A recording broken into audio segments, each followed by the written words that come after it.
m'aimer, je veux changer. C'est pas trop fort pour l'entourage. Qu'est-ce qui se passe autour? C'est Comment ça. tu as géré ces changements? Mais il y a tout qui change, mais ça part. Je ne sais pas si, est-ce que je peux partager peut-être une symbolique qui va pouvoir peut-être aider ta communauté à aider. Je pense que je vais pouvoir présenter juste une image.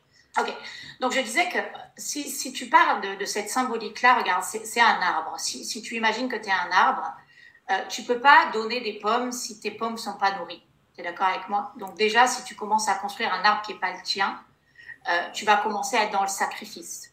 Et pour savoir quel arbre tu es, tu es obligé de plonger dans la profondeur de qui tu es. Hein, tu comprends le sens que ça a, cette histoire-là. Et la profondeur de qui tu es, si tu veux, c'est cette idée regarde, de l'arbre de la création, où tu as d'abord besoin de connaître la graine, comme je le disais tout à l'heure. Et la graine, elle doit être nourrie de ta terre et de ton eau. Et c'est quoi la terre et l'eau? La terre, c'est ta place, ton énergie, ta vibration. Et l'eau, ce sont tes émotions qui vont te permettre de te renseigner sur ta terre. Dans le sens où, si tu as de la colère, c'est qu'en général, tu as des besoins qui ne sont pas nourris. Ça veut dire que ta terre n'est pas nourrie. Si tu es triste, ça veut dire que tu n'es pas en lien avec qui tu es. Et donc, toutes tes émotions vont te permettre de te mettre en lien avec ton énergie, ta vibration et surtout les valeurs qui sont importantes pour toi. Donc, tu ne peux pas commencer à donner ou à être en couple si déjà tu n'as pas fait clairement la lumière, si tu veux, sur ce qui te nourrit. Un arbre, tu comprends bien qu'il a besoin des 4 éléments pour être pleinement nourri, pour produire des pommes et pouvoir les donner au monde et pour pouvoir donner envie à quelqu'un de venir à soi. Si tu veux, tu n'es attractif que si tu es vibrant. Et c'est pour ça que j'ai mis sciemment le serpent, parce que le serpent, ça correspond à la sève de cet arbre-là, qui va pouvoir irriguer en fait l'arbre et donner des pommes qui sont chargées de nutriments. Et ce désir, souvent le féminin, si tu veux, n'est pas très en lien avec ça, parce qu'il n'ose pas descendre dans les profondeurs de qui il est. Et on est souvent, si tu veux, poussé à être dans le mental, tu vois, au détriment de cette profondeur, et cette profondeur que j'appelle notre part féminine. Parce qu'à l'intérieur de soi, on a une part féminine et on a une part masculine. Et ces éléments dans la nature sont souvent en déséquilibre, hein, parce que l'eau et le feu, si tu les mets ensemble, ça annihile, d'accord? Puisque ce sont des éléments qui sont complémentaires, mais opposés quelque part. Mais l'univers sait très bien les marier ensemble pour faire des choses magnifiques. Et à l'intérieur, on a ces 4 forces qui se battent en duel. Et si je ne fais pas, moi, la lumière sur ces 4 forces à l'intérieur de moi pour savoir comment je vais les marier afin de nourrir le monde, ben, je vais toujours être, si tu veux, dans une polarité au détriment des autres. Moi, en l'occurrence, j'étais très R. Les personnes R sont des personnes, si tu veux, qui mettent beaucoup de structure et d'action, mais qui ne sont pas en lien avec leur profondeur. Et forcément, ils sont obligés de vivre une crise pour aller descendre dans ce monde de la profondeur. Et le feu, si tu veux, c'est la conscience, l'intuition, mes aspirations, à quoi j'ai envie de contribuer, de plus grand que moi. Et c'est quelque chose qui va permettre d'aspirer la graine et qui va permettre à la graine de sortir de terre pour pousser quelque part. Tu vois, c'est la conscience, c'est l'unité, c'est le plus grand que soi, c'est la vision que j'ai pour dans 10 ans. Tu vois, c'est tout ce qui me permet de m'extraire de la terre pour monter vers les cieux. Tu vois. Et du coup, si je reviens sur le schéma précédent, ben, tu as cette idée, tu veux, du masculin qui représente le monde de la pensée et le monde de l'esprit, et le féminin qui représente ce monde de la sensation et ce monde de l'émotion. Et faire couple, c'est faire alliance à l'intérieur de soi, avant tout, et faire couple à l'intérieur de soi, c'est marier ces polarités qui sont des polarités opposées mais complémentaires. Et je ne peux pas nourrir le monde, je ne peux pas contribuer, je ne peux pas rentrer en lien, je ne peux pas être magnétique si d'abord je ne connais pas ma terre, je ne connais pas mon eau, je ne connais pas mon énergie si tu veux, et je ne connais pas la graine que je suis, et je ne connais pas le terrain sur lequel j'ai besoin de m'implanter. Je ne sais pas si je suis claire dans ce que j'ai développé là. Déjà, ça me met dans un état de grâce, pouvoir comprendre toutes ces possibilités. C'est très fort, je trouve, quand tu dis, si je ne connais pas ma terre, mon eau, mon feu, mon air, déjà comprendre que nous sommes composés de tout ça me remplit de schémas. C'est presque comme si je pouvais me dire, ça justifie que je m'occupe de moi. En fait, il y a beaucoup de choses à découvrir. Tu vois, c'est pas ça, simplement l'égocentrisme. personne ne nous en parle, ces grandes lois universelles, tu comprends? Personne ne nous dit qu'il y a des forces à l'œuvre dans l'univers, qu'il y a des forces qui m'appartiennent, qui sont à l'intérieur de moi, qui sont ma graine, c'est moi, Caroline Gauthier, mon jeu, qui va être traversé par quelque chose de bien plus grand que moi, et qui va nourrir aussi mon arbre. C'est ce fameux feu qui va me traverser, c'est le feu de l'esprit. Mais ce feu ne peut pas me traverser si je ne suis pas en lien avec mes sensations, parce que les sensations, c'est-à-dire ma terre, sont le réceptacle de ce plus grand que moi. Et si je ne suis pas en lien avec ma sensibilité, je ne vais rien capter du tout. Je suis un arbre qui est un émetteur-récepteur. Et pour être un émetteur-récepteur, les sensations sont, si tu veux, comme un point de jonction entre le bas et le haut, qui me permet de faire lien. Parce que quand je goûte, c'est quelque chose qui me permet de faire lien avec l'extérieur. Quand je sens, c'est ce qui me permet de faire lien avec l'extérieur. Tous mes sens sont un instrument pour me mettre en lien avec le dehors et le plus haut et le plus grand. Donc, on a beaucoup renié le féminin, ce monde de la terre, ce monde de la sensation, comme s'il était pas bon, parce que j'ai des sensations qui sont désagréables, etc. Mais si je ne suis pas capable de traverser ce monde de la sensation, je suis incapable de me laisser traverser par le plus grand que moi. Je suis une terre qui réceptionne le plus grand que moi. Ça veut dire que je dois avant tout faire un chemin vers cette terre intérieure qui est ma terre, qui est mon réceptacle, qui est le réceptacle Caroline Gauthier, capable d'accueillir le plus grand que soi. Et je vais du coup devenir un canal, mais pour devenir canal, il faut vibrer, il faut sentir. Et on a beaucoup écrasé le serpent, dans la Bible on a dit que le serpent était démoniaque. Or le serpent c'est l'énergie du féminin, tu comprends? Et on a brûlé les sorcières sur le bûcher et on a dit les sensations, les émotions c'est mal parce que c'est cyclique, parce que c'est dual, parce que tout ce que tu veux. Or, c'est la base, c'est le réceptacle, c'est le Graal. Et c'est pour ça que dans le symbole que j'ai fait, j'ai mis un espèce de calice, si tu veux, dans lequel on boit à la coupe, parce que pour recevoir le plus grand, j'ai d'abord besoin de descendre dans le creuset du féminin pour accueillir le masculin et pour faire couple à l'intérieur de moi. Et c'est ça qui va créer toute une différence, parce que personne ne nous parle de ces forces contradictoires mais complémentaires qui sont à l'œuvre dans l'univers. Tout l'univers fonctionne sur des frictions de polarité du plus et du moins. C'est pour ça que le couple est si compliqué, c'est que j'attire à moi l'énergie opposée qui va me permettre de faire mon processus d'individuation. Et souvent, au départ, c'est magnétique et après, ça me met en lien avec ce qui me dérange, parce que c'est le chemin que j'ai besoin de faire dans l'amour. Et c'est ça qui va être magique. Sauf qu'on ne nous apprend pas ces grandes lois. C'est comme si toute la journée, on passait notre temps à marcher au plafond alors qu'il existe la loi de la gravité. Forcément, on va se casser la gueule parce que personne ne nous parle de ces grandes lois universelles. Et il y en a beaucoup, des lois universelles. C'est des choses qui sont immuables, intangibles, que je dois connaître pour pouvoir m'insérer dans ces grandes lois qui gouvernent les étoiles, les plantes et les corps. Écoute, avant que tu passes, parce que je suis très curieuse de connaître ta version des lois, et je pense que là, toutes les femmes sont prêtes à dire bon, parce que des fois, on a l'impression qu'on marche au plafond, et on se casse la figure, et on me dit, mais la crise, elle est là pour nous faire redescendre dans le creuset de la Terre, là où on refuse d'aller, tu comprends? Et c'est là où il y a l'énergie. La Terre, il y a un feu de fou au milieu de la Terre, il y a une espèce de magma qu'on appelle le dragon dans les sagesses, dans laquelle j'ai besoin de chevaucher le dragon, chevaucher le serpent, pour être irrigué par cette force tellurique qui traverse mon corps, et qui est une force qui part du bas et qui monte, et qui va rencontrer la force cosmique, entre guillemets, et c'est cette alliance des forces telluriques du féminin, terre, et masculine du cosmos et de l'esprit.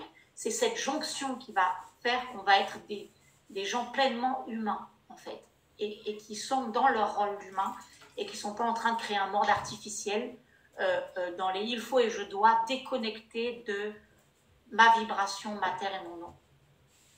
Mais j'ai une question, Caroline, parce que c'est très sympa ce que tu dis, mais après, quand on voit la situation du monde, quand on a passé, parce que précisément cette unité des congrès de l'amour irrésistible, on l'a fait en pensant à tous ces questionnements qu'il y a dans toutes les femmes, et toutes les personnes, mais comme le congrès c'est pour les femmes, de se dire, il y a des choses terribles qui se passent, et je ne peux pas rester là à rien faire.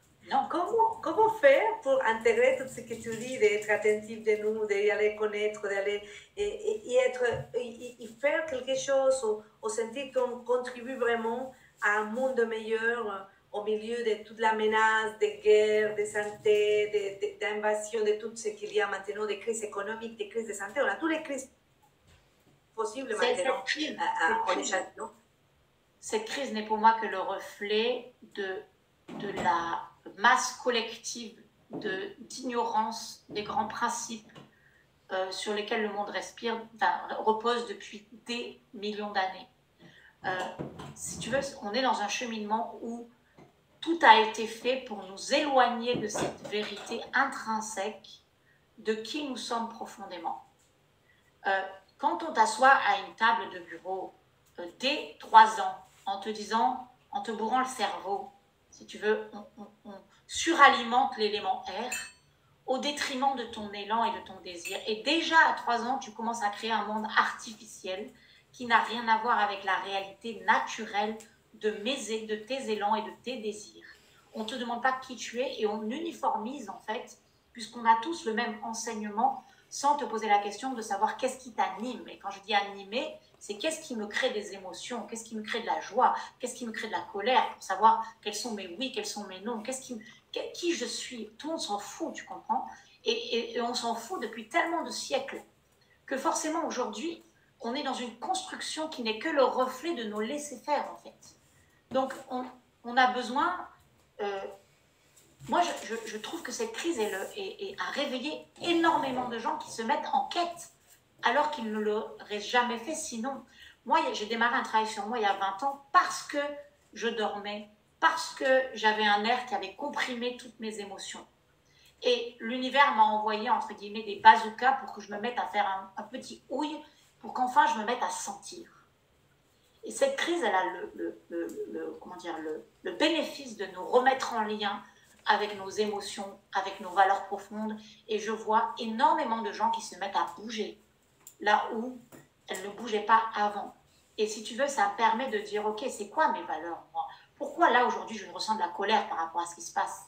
C'est parce que ma terre est écrasée, tu comprends? Et donc, je ressens une immense colère, de l'eau. Je ressens de l'eau qui déborde, là. Je ressens de la tristesse, je ressens de la colère, parce que ma terre est écrasée. Et donc, comment est-ce que je peux nourrir cette terre-là? Quelles actions je peux faire pour cette terre-là, aujourd'hui, dès maintenant?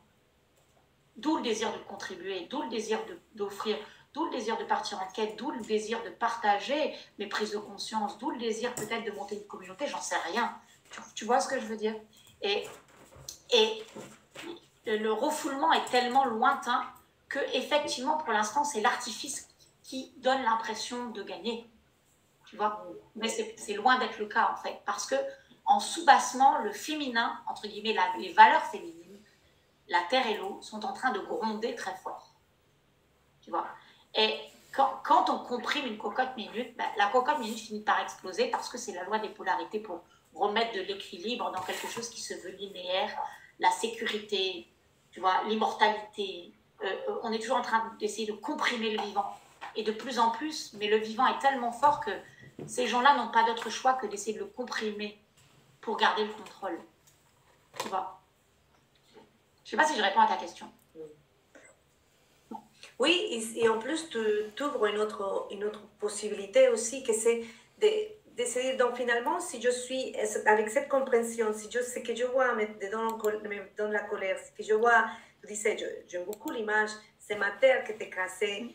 Et si je vais vers l'intérieur, donc je fais toutes ces découvertes, quelle est ma terre, je la nourris, et je m'occupe de ça. Qu'est-ce qui se passe si je sors sans faire ce travail intérieur? Qu'est-ce qui se passe si je vais essayer de changer dehors, essayer de, je sais pas, d'aller faire... C'est ce qu'on fait depuis longtemps, si tu veux, qu'on fait des révolutions, et on part en guerre, et on part en conflit, et ça continue, alors que si on prend la responsabilité de ce qui se passe, en disant juste, ok, comment est-ce que je peux nourrir les valeurs qui sont importantes pour moi là, dès maintenant, et que chacun le fait à son petit niveau, ce sera déjà énorme, parce que énergétiquement, il va y avoir une masse critique, tu comprends, qui va commencer à opérer, sauf que les gens n'ont pas envie de traverser la douleur de ce que c'est que des eaux qui se réveillent, parce que les tsunamis, c'est pas bien, parce qu'il faut être sage, parce qu'il faut être calme, parce qu'il faut, on doit, tu vois. Mais non, au contraire, traverse ce serpent et ce dragon qui va te donner des informations tu sens de la colère, c'est qu'il y a quelque chose d'extrêmement important à faire, tu comprends? Et ça va même te donner la rage de le réaliser, ça. Malgré tout ce que les autres peuvent penser de toi, moi je me suis mis à partager sur les réseaux sociaux alors que je me suis fait descendre en flammes, mais je m'en fous. J'ai un serpent qui est tellement fort, entre guillemets, un désir tellement fort, et c'est basé sur quelque chose d'énergétique que je ne peux pas faire autrement que de suivre cet élan-là. Tu vois, je me pose pas la question de savoir si c'est correct. Je m'en fous, tu comprends? Ça part d'une vibration qui est, ça, c'est plus fort que n'importe qui, je pourrais mourir pour ça, pour cette mission-là, tu vois? Parce que je sens une énergie qui me traverse et je m'appuie sur elle sans la juger, parce que soi-disant c'est de la colère et que ce serait mal. Au contraire, la colère me redresse. Elle me permet de dire, ok, voilà ce qui est important pour moi, et je veux le montrer au monde, ce qui est important pour moi, tu comprends? Ça me permet aussi de m'appuyer sur une énergie. Et quelque part, si tu veux, faire alliance, faire couple, c'est ça. C'est être capable de dire, ok, j'ai une princesse qui est enfermée dans un donjon depuis très longtemps, et je sais que pour aller la libérer, j'ai besoin de traverser une forêt remplie de dragons. Tu vois, c'est le sens de tous les contes qu'on nous raconte depuis longtemps, parce que c'est une initiation qu'on est en train de vivre, grandeur nature. Moi, j'en ai vécu une individuelle il y a 20 ans, et je suis en train d'en vivre une collective d'initiation, et je sais qu'elle sert le plus grand. Je sais qu'elle est là pour nous réveiller à qui nous sommes profondément. Et que cette ombre-là, elle est faite pour nous montrer cette lumière. Et que les deux notions marchent toujours main dans la main. Toujours. J'aime bien quand tu dis qu'on vit une initiation collective parce que j'ai la même sensation et des fois j'entends des gens qui le vivent très mal. Tu vois, oui. que c'est très dur, que c'est comme si ça enlevait tout espoir. Quel est ton chemin ou quels seraient tes conseils pour qu'on puisse vivre ça avec plus d'expansion, ou est-ce qu'il faut le vivre définitivement en angoisse? Quel est ton avis par rapport à ça? Si tu veux, c'est déjà comprendre que derrière ce qui se passe, on a des mécanismes de réaction qui nous empêchent de sentir qu'est-ce qui se joue à l'intérieur et qui nous empêchent de faire silence pour aller connecter l'énergie qui se réveille grâce à cette crise. Tu sais, quand tu regardes l'univers, tu vois que l'intégralité de l'univers est composée de 99,999% de vide, d'accord? Or, nous, on se concentre toute la journée sur 0,0001% de matière, en oubliant toutes les forces dans ce vide-là que tu ne connectes que si tu fais silence.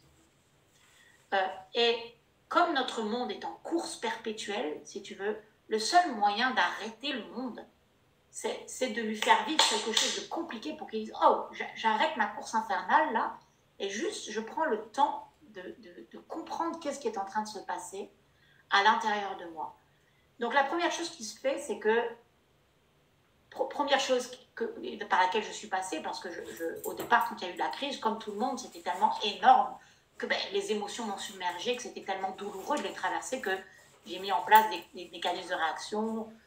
Je vais tuer le gouvernement, à barre Macron, tu vois, tous les trucs qui sont, tu sais, les 3 modes de défense que sont la fuite, l'attaque, le repli. Moi, j'étais en mode attaque.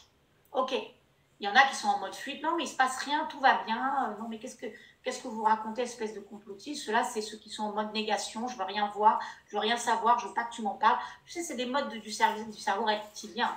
Le tout, c'est d'être conscient de ce qui est en train de se passer. Ok, je mets le couvercle, parce que ma terre et mon eau se réveillent trop fortement et je n'ai pas la capacité de faire face. Tu vois? Et donc, tu mets en place des espèces de jbouins qui sont des croyances pour t'éviter d'aller sentir ce qui se passe à l'intérieur de toi. Donc, le premier chemin, c'est déjà d'être conscient de ces mécanismes de réaction. Est-ce que je suis en mode attaque? Ouais, je vais faire la révolution. Est-ce que je suis en mode repli? Est-ce que je suis en mode fuite?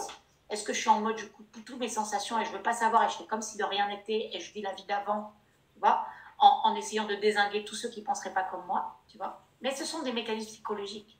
Et une fois que j'ai fait ça, je dis, ok, maintenant que j'ai fait ça, et que je comprends que c'est un mécanisme de réaction, si j'enlève ce mécanisme de réaction, qu'est-ce que je sens?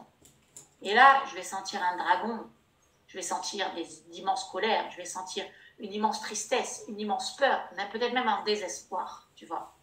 Mais, quand tu sens une émotion et que tu ne te racontes pas d'histoire par rapport à elle, tu vas plonger dans le besoin qui est non nourri derrière l'émotion et tu vas te rendre compte que ce besoin non nourri, il vibre d'une énergie de fou.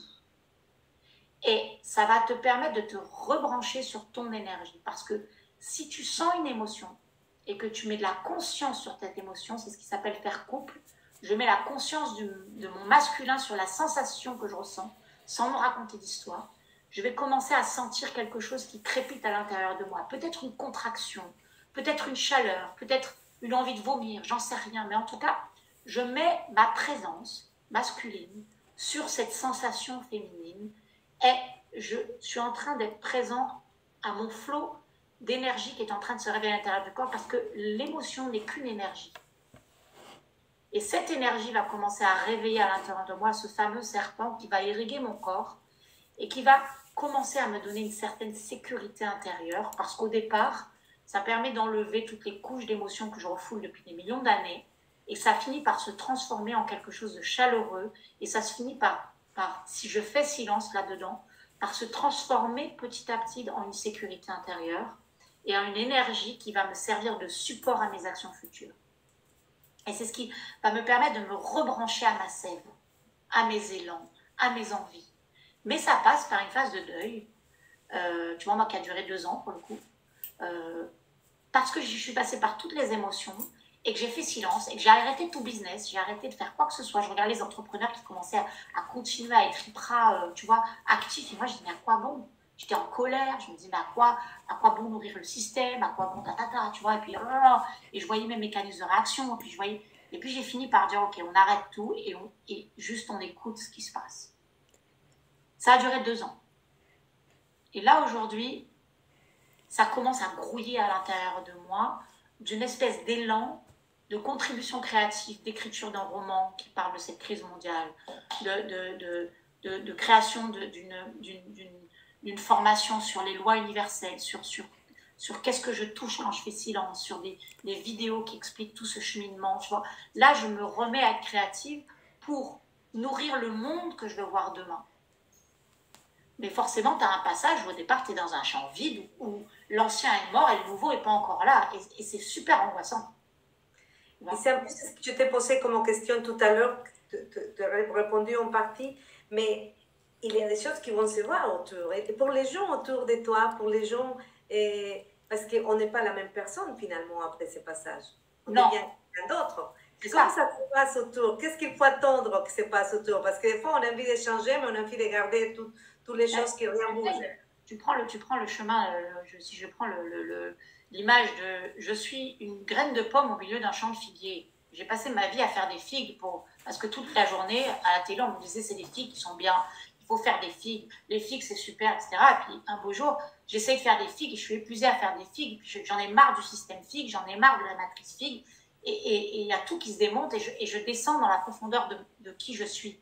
Quand je commence à faire pousser ma graine de pomme, tous les figuiers me regardent et me disent mais qu'est-ce que tu fais là? C'est n'importe quoi ton truc.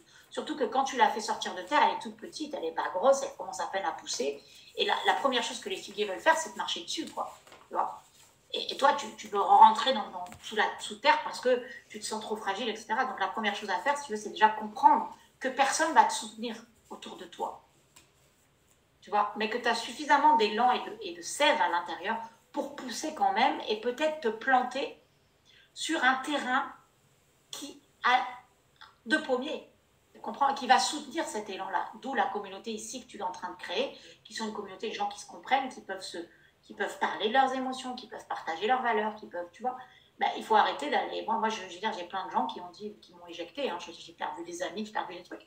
Mais après, je suis allée planter ma graine dans des gens qui écoutent ce que j'ai à dire et qui sont d'accord avec ce que je dis. Et ce ne sera pas ni la première ni la dernière fois que ça va arriver, puisqu'on est en train de créer quelque chose de nouveau. Donc forcément, le nouveau, c'est quelque chose qu'on ne connaît pas et qui fait peur. Et qui, au départ, est tout petit, dans un champ de gens qui ont l'impression d'être énormes et qui te regardent en disant, regarde, moi, j'ai fait un gros figuier, qu'est-ce que c'est cette petite pousse de pommier qui ressemble à rien, tu vois? Parce qu'au départ, tu es fragile dans cette unité. Oui, je pense que c'est important de parler de ça parce que, comme tu disais tout à l'heure, on ne parle pas souvent de comment la nature nous est très claire. La nature est vraiment évidente et claire. Moi, on est tourné en pleine Amazonie, on apprenait que de ça. Mon grand-père, il parlait tout le temps, mais regarde, ma mère, je posais des questions, mais c'est va regarder un arbre, regarde la rivière, va demander l'oranger. J'étais là, mais qu'est-ce qu'il va? Je ne comprenais rien du tout. Mais c'est la seule vérité. C'est la seule vérité. Et on nous crée dans un monde artificiel. Et puis quand toi, tu essayes de parler de ce monde naturel, on te prend pour un fou. Alors, c'est pas ça la folie. Il y a des grands principes, il y a juste à les appliquer et c'est OK. Et nous, on y met toute une tonne d'artifices qui fait que on vit la crise qu'on vit aujourd'hui avec la terre qui a mal, avec les gens qui vont mal. Tu vois, moi, je me suis toujours posé la question de savoir comment c'est possible que l'univers est capable de créer tant de beauté et pourquoi nous, c'est si souffrant.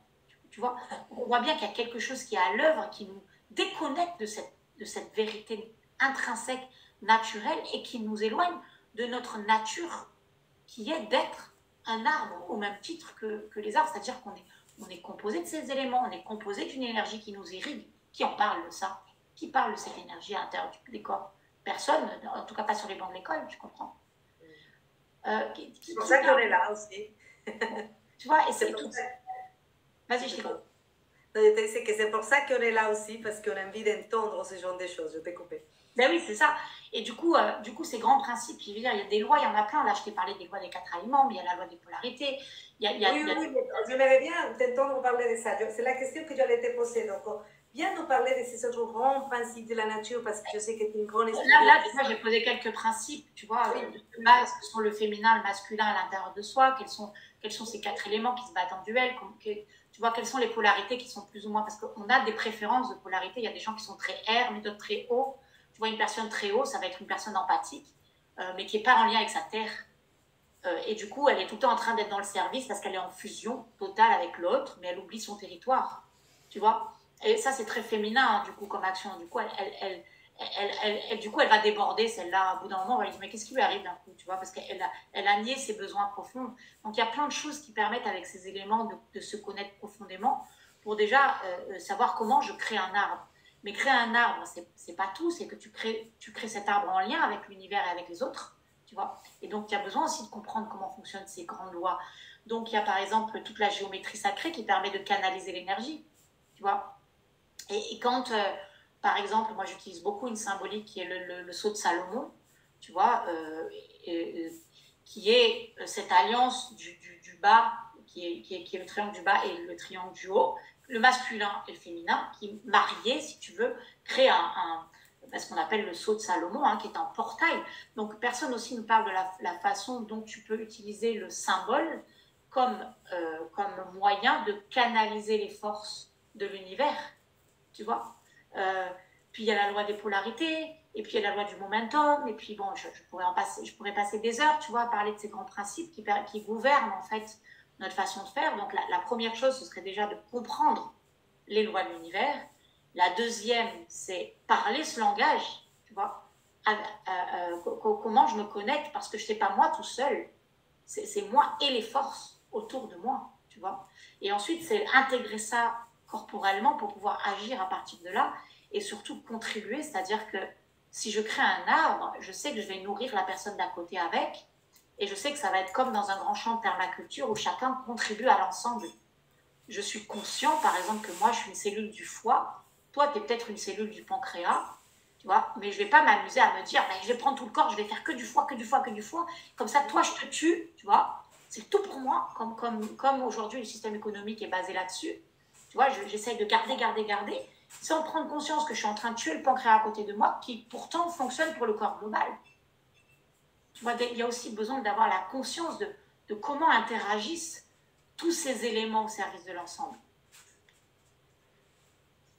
Et ça me fait penser aussi avec cette division qu'on vit, et c'est intéressant, et on le disait avant de commencer l'enregistrement, tout ça fonctionne pareil pour la relation de couple, hein, c'est hallucinant. Tout ce qu'on parle maintenant s'applique exactement pour les relations. Parce que je me disais, dans cet état de crise dans lequel on avait un jugement tellement fort pour les gens qui ne pensaient pas comme nous, tu vois, mais quand tu te rends compte que tu es une cellule et que l'autre c'est une cellule, comme tu disais dans l'exemple, ça ouvre aussi notre capacité de se relationner finalement.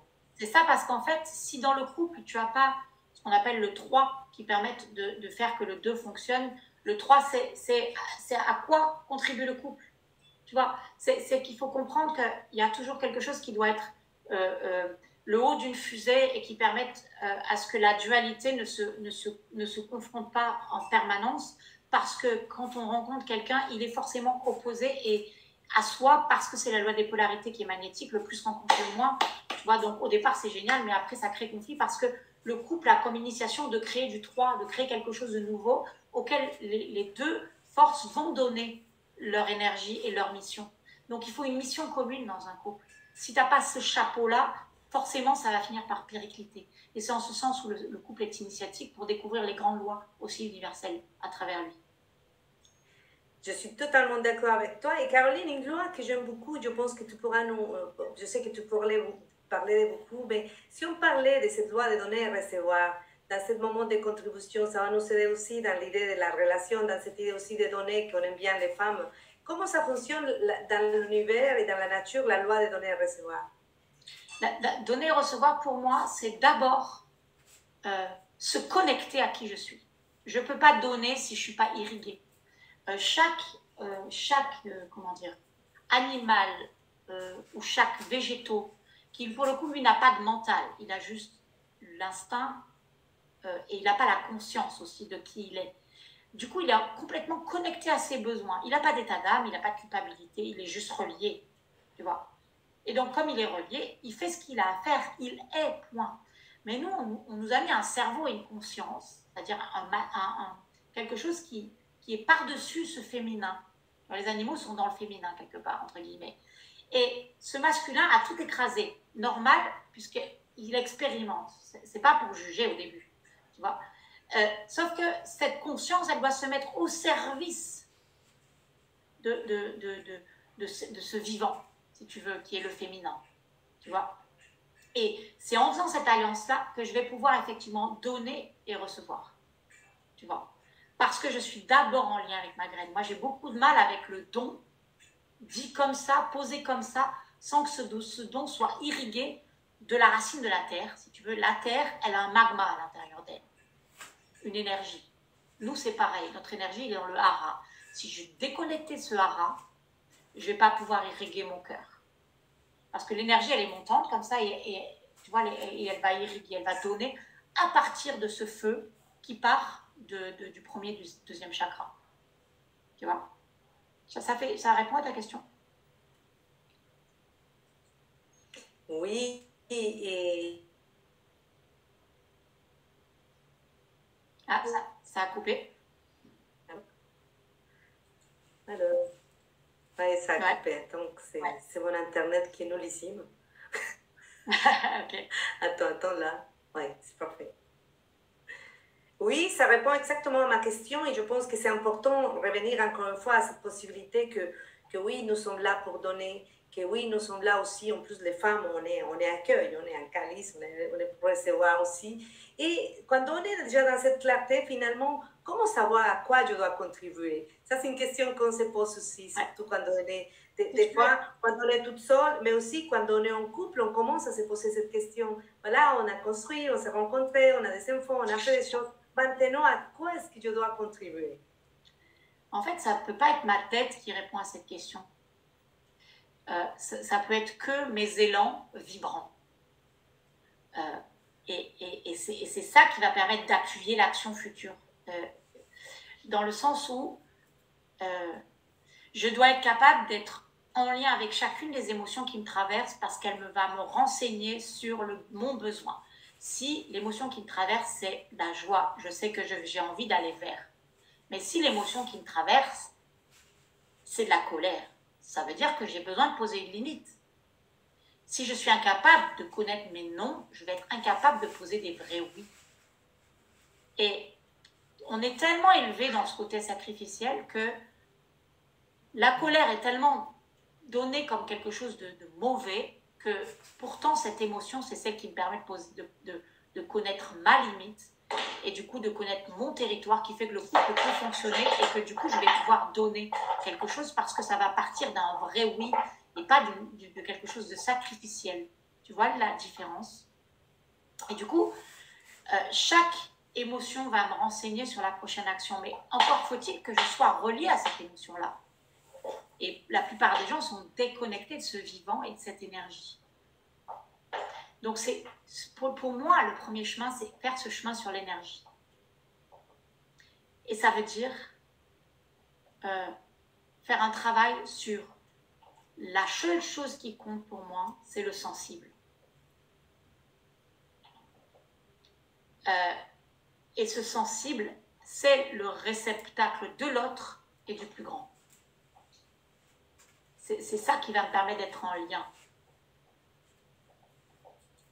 Ce qu'on arrive à sentir, ce qu'on arrive à ressentir en présence de l'autre, d'un projet, de quoi que ce soit. C'est ça, c'est-à-dire que c'est la première étape parce qu'après, je vais du coup pouvoir m'appuyer sur l'énergie de ce sensible pour faire une action chargée et pas exsangue.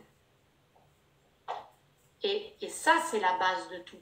Mais ça peut effectivement faire peur au début parce que, ben ouais, en fait, j'ai tellement mis le couvercle sur ça pendant des années que si aujourd'hui je devais poser cette action, waouh, quel courage! Tu vois? Et finalement, on se rend compte aussi, Caroline, parce que je sais, je me mets toujours à la place des femmes qui sont en train de regarder.